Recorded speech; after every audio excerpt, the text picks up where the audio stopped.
नमस्कार दोस्तों, आपका स्वागत है ज्ञान दृष्टि में। दोस्तों, भारत का सौर मिशन अपने सबसे अहम पड़ाव के करीब पहुंच गया है। भारतीय अंतरिक्ष अनुसंधान संगठन इसरो के प्रमुख एस सोमनाथ ने गुरुवार को आदित्य L1 मिशन को लेकर बड़ा अपडेट दिया। उन्होंने कहा कि आदित्य L1 6 जनवरी को शाम 4 बजे L1 लैग्रेंज 1 बिंदु पर हेलो ऑन ऑर्बिट कक्षा में पहुंच जाएगा। उन्होंने कहा कि यान को कक्षा में प्रवेश कराने के लिए आदित्य L1 के इंजन को बहुत नियंत्रित तरीके से चलाया जाएगा। इसरो प्रमुख गुरुवार को मुंबई में भारतीय प्रौद्योगिकी संस्थान, बॉम्बे के वार्षिक विज्ञान और प्रौद्योगिकी कार्यक्रम टेकफेस्ट 2023 में बोल रहे थे। एलेन बिंदु वह क्षेत्र है जहां पृथ्वी और सूर्य दोनों ग्रहों के गुरुत्वाकर्षण के बीच संतुलन रहता है। यह बिंदु पृथ्वी से करीब 3.5 लाख किलोमीटर दूर है। सोमनाथ ने कहा कि सौर यान के सभी 6 पेलोड की जांच की गई है और वे सही तरीके से काम कर रहे हैं। सभी से हमें बहुत अच्छे डाटा मिल रहे हैं। उन्होंने कहा कि L1 बिंदु पर पहुंच के बाद आदित्य L1 और सूर्य के बीच कोई बाधा नहीं रहेगी। सौर यान के इलेक्ट्रॉनिक्स उपकरण जब तक काम करेंगे तब तक वह सूरज को देखता रहेगा और अध्ययन करता रहेगा।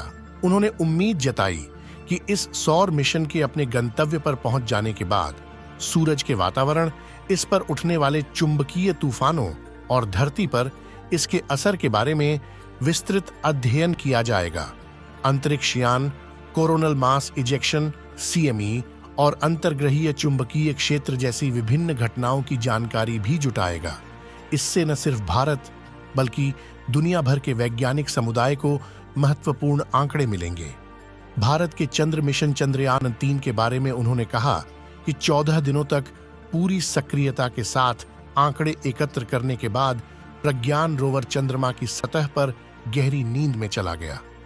अब यह हमेशा के लिए इतिहास में दर्ज हो गया है। हमें उम्मीद थी कि प्रज्ञान एक बार फिर सक्रिय होगा, लेकिन ऐसा हो न सका। उन्होंने कहा कि जब हमने प्रज्ञान के सभी प्रणालियों की जांच की थी तब वह 14 दिन बाद भी काम कर रही थीं, लेकिन हो सकता है कि जो प्रणाली प्रयोगशाला में काम करती थी वह चंद्रमा की सतह पर काम न कर सकी। इसरो अध्यक्ष सोमनाथ ने कहा कि भारत खुफिया जानकारी जुटाने के लिए अगले 5 वर्षों में 50 उपग्रह लॉन्च करने की योजना पर काम कर रहा है। इसके तहत सैनिकों की आवाजाही को ट्रैक करने और हजारों किलोमीटर क्षेत्र पर नजर रखने के लिए विभिन्न कक्षाओं में अतिरिक्त उपग्रहों को स्थापित किया जाएगा। इसरो प्रमुख ने कहा कि तकनीक के मुताबिक उपग्रहों की क्षमता में सुधार करना जरूरी है, खासकर आर्टिफिशियल इंटेलिजेंस AIE और डाटा आधारित दृष्टिकोण को अपनाते हुए विश्लेषण के लिए जरूरी सूचनाएं हासिल करने पर ध्यान देना जरूरी है। दोस्तों, आपका क्या कहना है इस बारे में? कमेंट में जरूर बताएं। मिलते हैं किसी और ऐसे ही जानकारी के साथ। तब तक के लिए नमस्कार।